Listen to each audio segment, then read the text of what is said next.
This episode of Therapist Connect podcast is sponsored by WebHealer, the #1 website provider for private practice therapists. Serving the community for 20 years, WebHealer offers a non-technical and fully supported online platform helping therapists use the internet to grow their practice. Whether you need a website, a booking system, or even a secure email address for your practice, WebHealer can help. Contact WebHealer today via www.webhealer.net and use the coupon Therapist Connect for £100 off their Do It For Me service.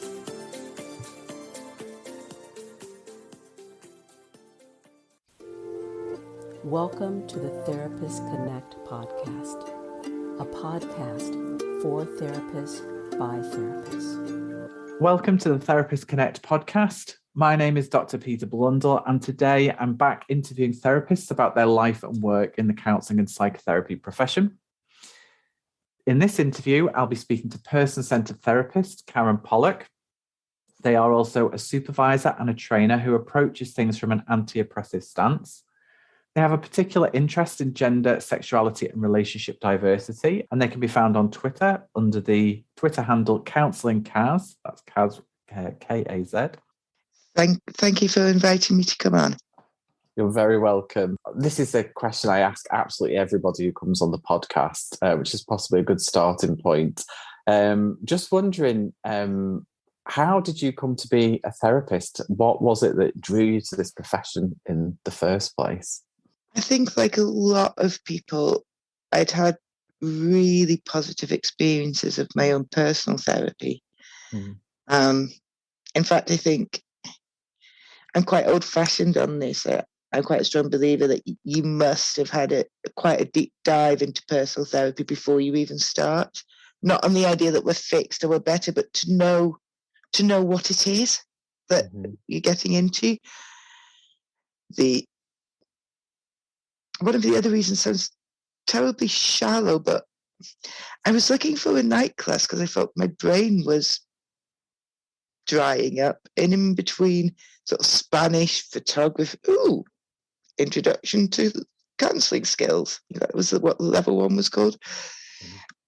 And I just thought it sounded interesting. And it was a 10-week course. It was really odd in some ways. There was some sixth formers were doing it, sort of a real mix of people. And I loved it. One of the things I loved was doing the weekly journal. The idea of doing a process journal, just like, whoa. And I actually found that doing a clear out last summer, because of course lockdown, what do you do except I constantly redecorate. And it was just, you could see it was just like also new to me. Yeah. So enjoying doing that, some positive experience of personal therapy, and then sitting down and go, do I actually want to be a Key Stage 1 teacher, which is my previous career? I'm thinking, no, Ofsted want me to do 60 learning points for 4-year-olds. I don't believe anymore in what I'm being asked to do. So it was like, okay, let's do the big scary thing of changing my career in my 40s. I find that's really interesting. So it's like a career shift for you, but also kind of lots of other influences there as well. Yeah. It really resonated with me when you were talking about the 10-week introduction to counselling concepts, because that was my first experiences of counselling training, and I absolutely loved doing that course. And very similar to what you were saying there, kind of the different people who were on it, and kind of everyone came from so many different backgrounds, and kind of just it was all new to everybody, and just sharing that experience for 10 weeks was I've got some special memories of doing that. Really, I can still picture everyone in the room, and the tutor, who was also my tutor for level 2 and level 3, was just, they loved taking people on those first steps. And you could really tell. And yeah, very, very, very happy memories of doing that. I think there's something special about those first introductions to counselling and psychotherapy, and very similar. My tutor as well was just so passionate about doing that course because they loved seeing people kind of be introduced to all of those ideas and self-awareness and the journaling and all of that kind of thing. Mm. So yeah, it's lovely. So you completed that course, and obviously you continued on to qualify as a counsellor. Can you tell us a little bit about your career so far as a therapist? Yeah, so I continued on with that, and then I looked locally at the what was available, and I was really lucky that one of the FE colleges did the 2-year PG dip, and it was a very well respected course locally. It'll probably, any students listening to this will hate me and say, but if I say that the placement providers used to come in and pitch to us to go and be students at them, rather than us having to find placements. I'm laughing because I just don't hear of that ever happening at all now. So that's amazing. Yeah. And the other reason I really chose it is it did a whole unit on abuse, and I already thought maybe that was an area I wanted to go into, but like a lot of people, I think, thought, how do I deal with trauma? What do I do? And it was actually done as one of the core modules.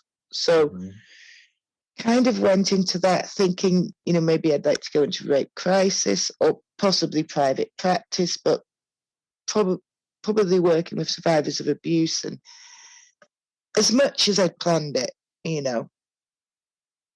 but during the course of that, because of the things I was blogging about, because of what I was saying on social media, finding that people from gender and sexuality minorities, and then relationship diversity sort of later on, were contacting me saying, will you be my counsellor? And I'm like, I'm not qualified, mate. I can't do that. But you're a counsellor, and I've never heard a counsellor talk about trans rights or queerness or experiences of this, that, and the other. And I'm not that keen on the word niche, because I think it suggests to me it's squishing, and we shouldn't. But I like the word speciality, and people were approaching me, and it kind of made me realize, okay, this trauma, it's there. Obviously, some people will have experienced abuse, but the community seems to be saying to me that they need counsellors who also know about all this other stuff through lived experience, through reading, through writing. And so I ended up in private practice with pretty much specialising in gender, sexuality, and relationship diversity. So then, because part of me is just like, yeah, perpetually train, why don't you? I thought, okay, well, this isn't where I thought I'd end up. How do I get some specialist training? Because right now I'm just going with gut feelings and experience, around the GSLD experience. So then I did the 2-year Pink Therapy postgraduate diploma in gender, sexuality, and relationship diverse therapy. And it just expanded on from there. It's really interesting. It sounds like such a, I suppose, an evolution. Maybe is that the right word? I don't know. I like that word. Yeah. Of your practice, and almost it kind of evolved naturally over time. And a real sign that just because you think, oh, I'll start working with this group or these particular issues, that might not be the clients who seek you out. And I've done my supervision training this year, and starting with supervisees, and that, I think that openness to, you might not end up where you think you will, but it might be the right place for you to be practicing. If we're too rigid, people sometimes say that the clients choose their therapist through the smile, and apparently there was some research on that. I'm slightly suspicious of that. I think probably clients don't know why they choose a particular therapist, and they want to say, oh no, it's their photograph. It's like, no, something about that person drew you in. Yeah. And we can't always draw neat lines around what that something would be. Yeah. I really like that. I think there is definitely something in that. And from my own experience, that yeah, I think people are drawn to each other for lots and lots of different reasons, and we can't always say, oh, it's this or it's that. It's, you know, there's something going on there. And it's really interesting that you kind of see that from clients, that almost your specialism happened because of the clients that were being attracted towards your practice, you know. So that's really interesting. Changing the topic slightly a little bit, I suppose, but how would you define your therapeutic approach? Like how your practice and how you work, has that changed over time? So my original PG dip was person-centered, but it was a very interesting course in that they did psychodynamic CBT and person-centered, and we had to do all the assignments from our own modality, but go to all the lectures and everything from everyone else's. Mm-hmm. But I don't think I'm pluralistic. I think more and more I'm becoming more person-centered over time. I recognize not pure, but I almost think there's something that I would call modern person-centered. Mm-hmm. So if I feel and I own and I completely stand on, I'm going to suggest a blog or a bit of psychoeducation, and I'm take that completely as coming from me, I feel that's person-centered, not pluralistic or integrative, even though I know more traditional person-centered people. Well, you're suggesting a blog, you know, isn't that directive? It's like, no, because it's about centering on the needs of the client and using your own awareness of what's going on for you and bringing it, just as you would say, you know, when you say that, I can feel anger inside myself, or, you know, when you say what happened to you, I can feel sadness. Well, if that's pure person-centered, why isn't, when you talk about asexuality, I'm wondering if you've seen a website called Avon, because I think you might find something useful there. I'm not really sure that steps out of person-centered. Person-centered works, and I just believe that. So.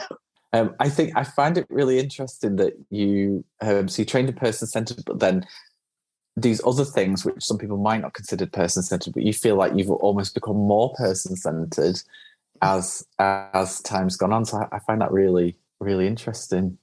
I think I've seen the Gloria video. I mean, you must have also seen it probably far too many times. I can't believe Rogers, that he's so warm in that. I can't believe he just sat there reflecting and summarising with all of his clients. There will have been more, because he's too human. And I think we almost ritualised what was meant to be a lot more real than just, here is my summary, here's my reflection. Ooh, look at me empathise. Sorry, that was quite dismissive. But also it's that, I always think about it that in terms of genuineness, like being authentic, like, you know, there is different aspects of ourselves that we bring into the therapeutic relationship, and we're mindful about what we bring in, you know, but it's got to be authentic, hasn't it? You know, if you're just like a robot, you know, reflecting back or just nodding constantly, you know, with the head tilt. Yeah, with the head tilt, you know. It's, you know, there's some of that, but if that's all you do, then yeah, it does. You don't, I don't think someone feels like a real person almost. Yeah, you know. Yeah. Connection happens between two human beings. Yeah, yeah, and all the messiness that goes along with that. Oh yes. Thinking about connection, because we're on the Therapist Connect podcast, I was wondering, how do you see the wider therapy community, and how connected do you feel to other therapists or the wider community? I think there are different levels of connection. Definitely feel very connected to the pink therapy community. Really miss, and didn't realise how much it was a part of my the yearly conference at the East Rev in London. Mm-hmm.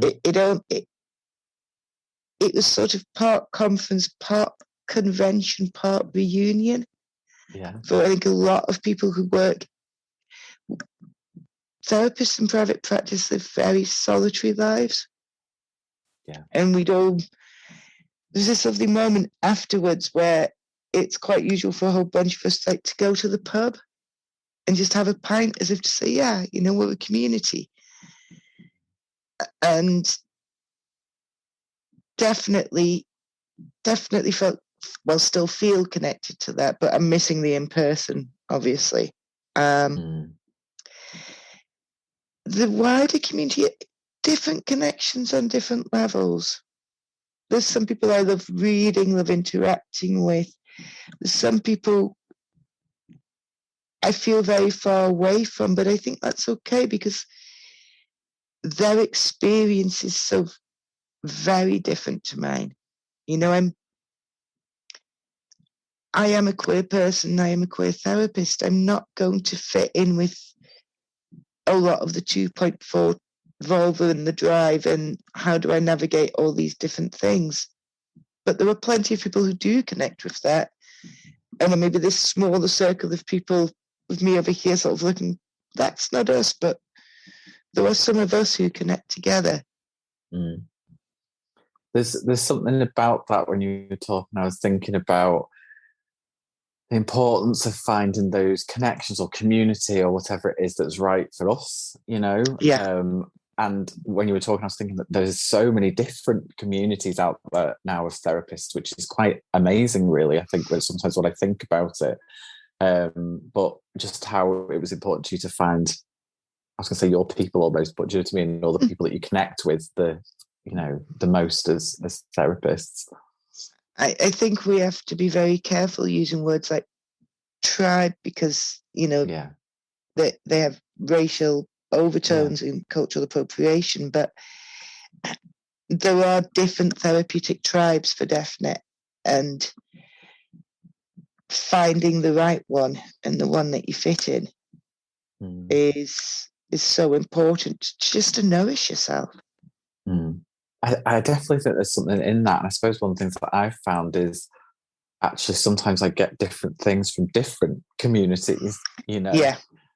I think that's what I miss. That's what I miss because of the pandemic.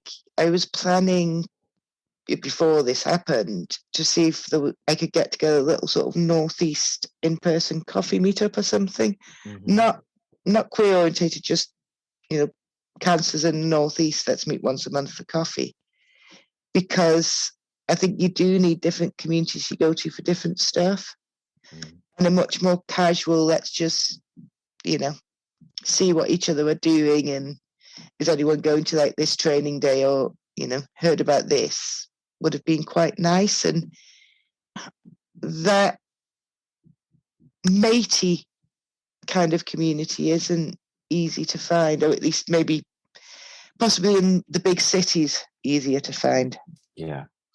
I think there's definitely something in that in terms of where you're located, how difficult it can be to find some of those in-person communities. And I think I've really valued some of the online communities that are there, but there is a difference, isn't there, from, as you say, being able to sit in the pub or a cafe with somebody and have coffee or whatever and have a chat, relaxed chat. It's different from having a Zoom, meeting or whatever it is. And a couple of the Facebook groups are lovely for that casual kind of banter and chat, but sometimes or at least I should say I shouldn't speak for anyone else. I think it would be nice to have smaller groups where you just spend a little bit more time together. But as you say, I'm sure in bigger cities that's much more common. But I mean, just talking about that idea of private practice, there is so many therapists who contacted me in terms of talking about loneliness actually being in private practice and not having those in-person communities. And I think I almost feel like it's even more difficult now, because of the pandemic, to actually not only find those communities, but have them and make them happen and for people to come along. I think that's quite challenging, I think, for a lot of people. And I think in some ways I was quite lucky because I'd left teaching and was self-employed doing various projects. Like one of the things I did was I did music schemes for young children. So before I actually went into private practice, I was quite used to being self-employed. Mm-hmm. And I know in this, I'm going to say this comes directly from Facebook groups, really, a lot of people don't really consider that what they're doing is starting their own business and being self-employed, and then it hits them because they've been used to going into work each day, the staff room or the, wherever they mix, the water cooler, and they lose everything at a really stressful time when they're trying to launch a business. Yeah. I didn't realize how lucky I was that I'd already kind of done that bit. Yeah. But I think it's maybe that disconnect sometimes in terms of this desire to work in private practice and thinking about all the benefits of what it might be like. But then also maybe some people forget those potential downsides to that, which is, you don't have those colleagues and peers that you can chat to in work, and it is maybe more lonely than people possibly expect it to be. Yeah. I think it would help an awful lot of people if on their original training, a tutor sat down almost as career development and said, okay, do you want to be self-employed or do you want to work for someone? Because I sometimes get the impression people haven't even considered, okay, which suits me? Which option actually is who I am in the world? And I think that's really good advice. And I think you can't start thinking about that early enough. As you're training and developing, you might be thinking, I've got to get through my placement, I've got to do this, I've got to do that. There's no reason why you can't start thinking about, well, what kind of career would I like after I'm qualified, Because it hugely influenced, what type of placements you're looking for or even where you study. Yeah, absolutely. Yeah, absolutely. Takes some thought and consideration, and there's so many different possible routes and types of placement and ways people can train that trying to give it some consideration beforehand. I do think that's quite important, I think. Thinking about the profession, I suppose within the UK or could be broader, what do you think is the kind of the biggest challenge that we're facing right now that we need to consider? I've got to choose just one. Well, I know it's a really. They're all. You can have more than one if you want. They're all kind of interlinked. I think we need to professionalize, as in be a profession in the technical sense, because we're not. Which means we need to be like teaching, nursing, medicine.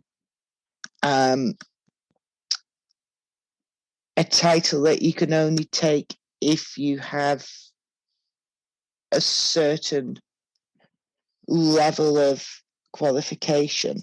But at the same time, we have a huge problem with we are far too white, we are far too middle class, we are far too cis.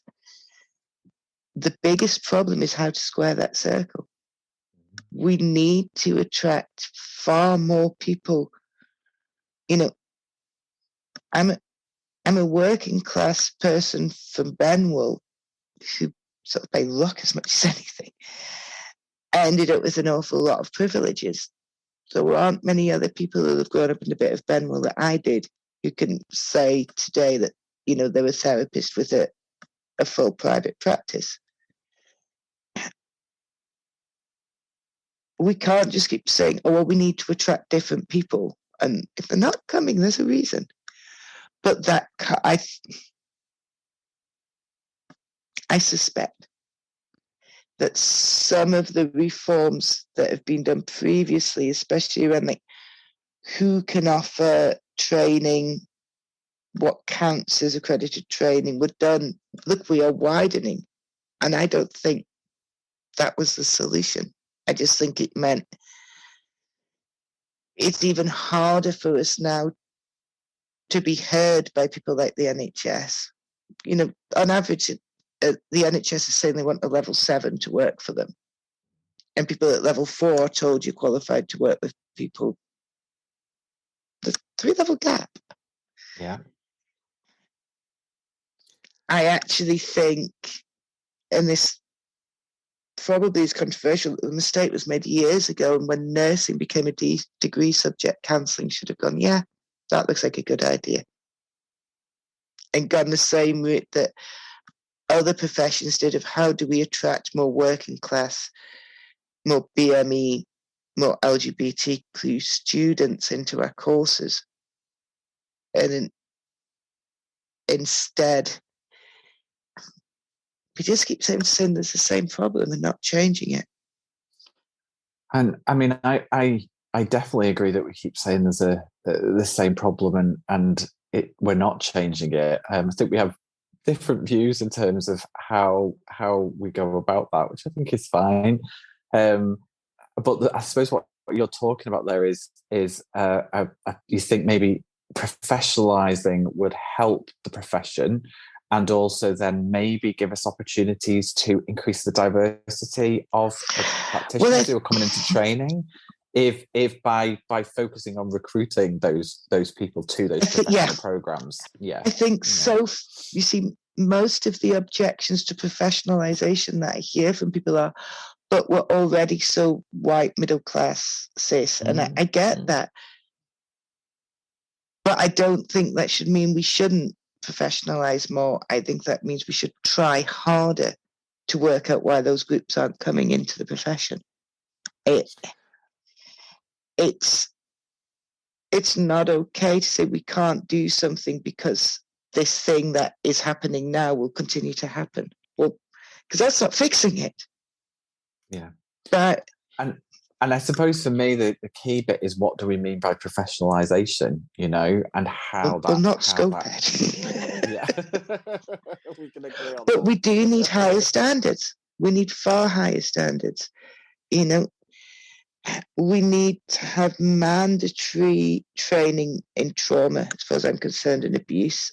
Before you cannot be working with someone and hear the sort of things that we will both have heard said to victims of child sex abuse and rape. We need mandatory working with minorities. People have to have worked on themselves on racism, transphobia, homophobia, biphobia. And those aren't nice for the additional extras. Oh, look, we did a human development day. And that is something I completely agree with. That type of training should be throughout all training, that happens for counselling and psychotherapy. And I think I would agree with that in terms of if that's what you mean by professionalization, is actually there is certain things that should be not optional, in terms of what is delivered. The standard of what you should have covered before you get a certificate saying, yes, you're a counsellor, needs to be weighed. I mean,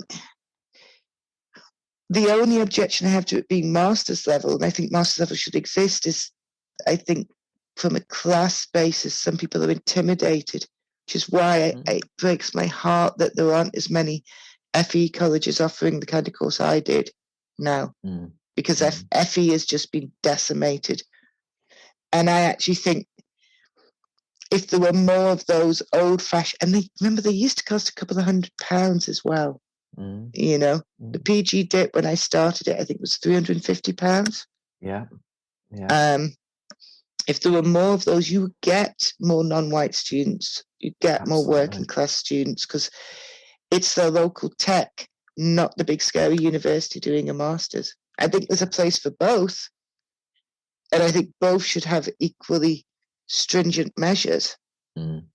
But they're just, and I would agree with that. And I think what we're talking about is the topics that are covered on those programs. The academic assessment may be different, in terms of the mine was very vocational, which I loved. It was an old-fashioned FE course. Yeah, absolutely. And how that can be well, I think that'd be very valuable in terms of developing therapists, and how if we just focus on the academic side, that actually it just loses so much, I think.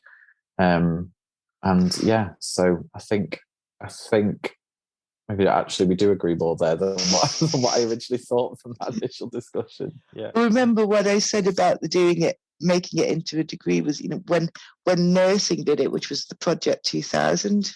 I know about this. Family members are nurses.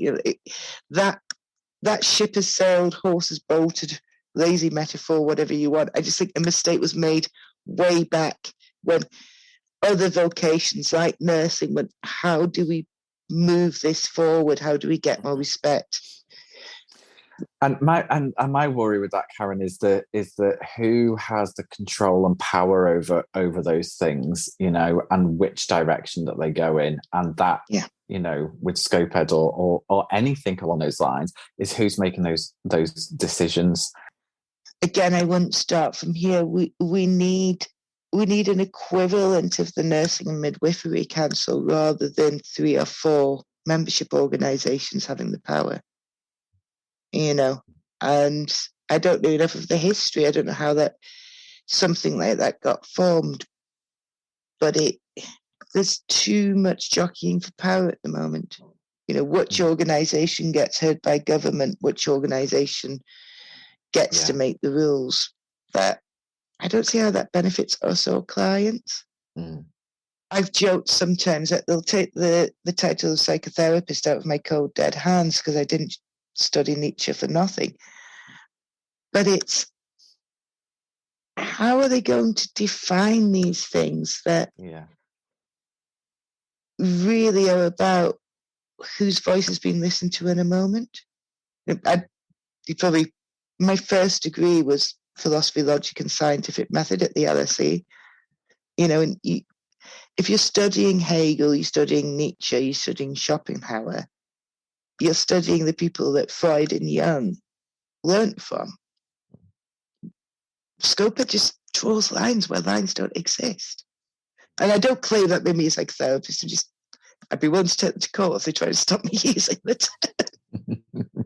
And I think that is a really big problem if any of the terms are taken as or changed, or forcing people to use or not use certain titles. Again, it's so problematic because there are so many different people who use and interpret those in so many different ways. How can one or a group of organisations take control of that, really? I think what we just need to do is make sure that there are minimum, and I don't mean minimum there is low, but actually quite a high bar of minimum standards that says you are safe to work with vulnerable human beings who are hurting. You will not cause harm. And some courses do. I will name no names or you might blush. I think some courses are doing that quite well. But until they all are, that has to be fixed. And that, I agree with that. And I also think that's where the focus should be in terms of thinking about not what title people have, or you can see people with supervision. And no, because if everybody was leaving safe to work, then call yourself a inner chakra guide if you want to. I don't really care. You're not going to hurt people. So my kind of last question, or one, I suppose, coming to the last question. And you've mentioned your work around gender, sexuality, and relationship diversity. Also, I don't know whether you would use this label actually, but I see you as a bit of an activist as well in terms of that. And I'm just wondering, particularly on social media, and you mentioned before, like writing blogs and things like that. I just wondered what kind of impact that had on you, doing that kind of work. It's been interesting. I mean, I don't really sit comfortably with the term activist as an identity. And there's long, complex stuff around that I think it's quite an othering term. Because they're activists, so we don't need to listen to them. Oh, I see. Yeah. But also, I just think this is what being a decent human being is about. If good people do nothing in the face of evil and harm, then evil and harm grows. I was already quite vocal, especially about LGBTQ rights before I qualified. And I kind of noticed, especially when I first started, that very few people gave opinions in the way I did, or tried to educate in the way I did. And a lot of my social media works about trying to educate. So where does the term cis come from? Or what is conversion therapy, or things like that? And I realized it's because it's seen as small p, maybe even big p, political by people. I'm very strongly anti-oppressive. We can't say we want the best or self-actualization or whatever you want to use for our clients in the room and then say, but they can get a lot of shit out there. That's not my problem.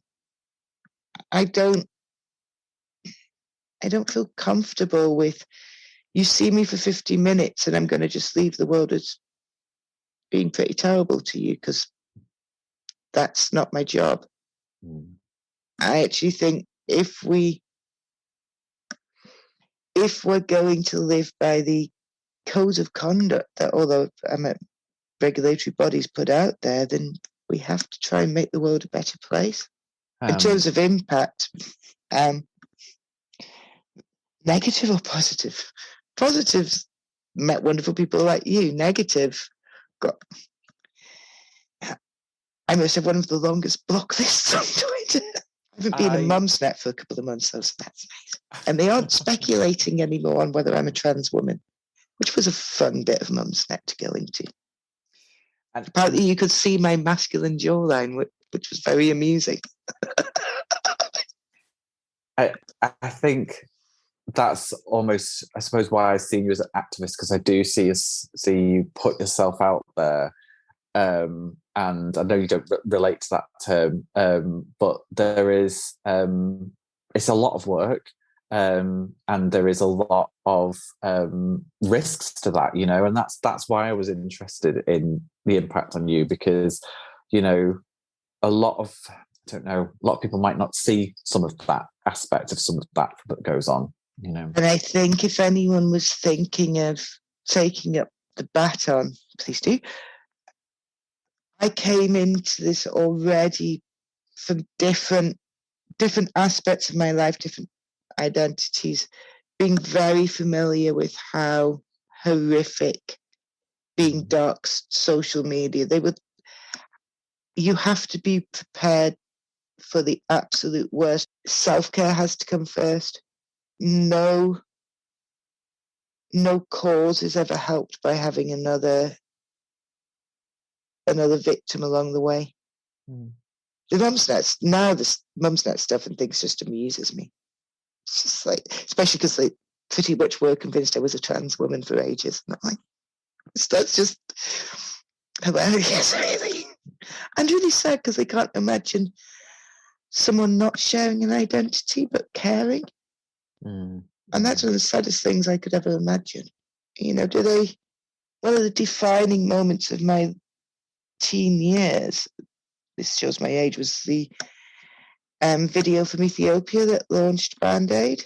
And I can remember it made me realise the world was very big and we had to do something. I'm not even getting into politics whether he did the right or wrong thing. I was, 13, 12.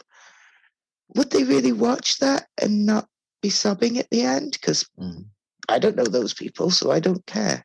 I feel like what you're saying is it's always been part of you, and it's part of who you are. So that's why you don't identify with that label of activist, because I think so, yeah. It's you, and it's what you care about. But if other people do, I get it. And sometimes I think having an identity, it goes back to community. We can be activists together, and that's really important. I just, if people are going to step up, do it understanding that you need to be able to switch off and log off and turn away. You rarely see me on Twitter of an evening, because that's my downtime, my family time, can I go and kill things on the Xbox time? You got to have really strong boundaries, because overwhelm you otherwise. Yeah, absolutely. Karen, I've absolutely loved this chat. I really have. It's been really lovely, and just to I get to know you a little bit better as well. But it's been lovely. It's and been wonderful. I do hope you get to Liverpool and we can go out for that coffee or drink. Yes. Nice. And what are you doing in 2023? Shall we put something in the diary? Schedule it. Oh, thank you so much. And yeah, thanks so much for being on the Therapist Connect podcast. Thank you for inviting me. It's been a wonderful conversation. Thank you for listening to the Therapist Connect podcast. Go to www.therapist-connect.com for more discussions and debates. This episode of Therapist Connect podcast is sponsored by WebHealer, the #1 website provider for private practice therapists. Serving the community for 20 years, WebHealer offers a non-technical and fully supported online platform helping therapists use the internet to grow their practice. Whether you need a website, a booking system, or even a secure email address for your practice, WebHealer can help. Contact WebHealer today via www.webhealer.net and use the coupon Therapist Connect for £100 off their Do It For Me service.